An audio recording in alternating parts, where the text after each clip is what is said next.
M Q M نے ایک تو اعتراضات اٹھائے ہیں، چیف الیکشن کمشنر سے ملے بھی ہیں، لیکن ان کا وہ تو سیدھا سیدھا کہہ رہے ہیں کہ پیپلز پارٹی پیسہ چلا رہی ہے، اور وہاں کے جو چیف الیکشن کمشنر ہیں اعجاز چوہان صاحب، بائی برتھ وہ آپ کے کارکن ہیں، انہوں نے میئرل الیکشن پہلے چوری کروایا. جو وہاں کے نثار درانی صاحب ہیں جو ممبر ہیں وہ بھی بائی برتھ پیپلز پارٹی کے رکن ہیں. تو یہ پیپلز پارٹی کے پاس کیا جادو ہے، ہر جگہ آپ پیسہ چلا لیتے ہیں اپنا؟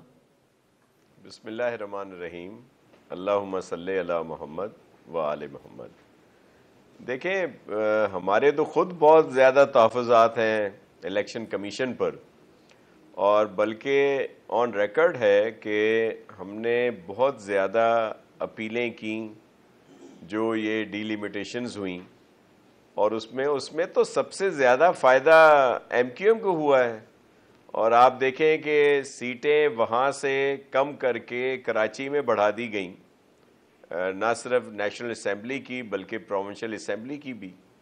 اور جو ہمارے تحفظات تھے وہ کسی پہ بھی کوئی ہمیں پراپر رسپانس نہیں دیا گیا، بلکہ ہم لوگ خود اپیلوں میں جا رہے ہیں.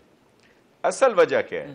اصل وجہ یہ ہے کہ ایم کیو ایم جو ہے اس کی پتنگ کٹ چکی ہے، اور وہ سمجھ رہے ہیں کہ ان کو کوئی رسپانس نہیں مل رہا، تو وہ ابھی سے ہی تمہید باندھ رہے ہیں کہ جی ہمارے ساتھ یہ ہو گیا وہ ہو گیا. تو یہ واویلا جو ہے یہ صرف اس بات کا ہے.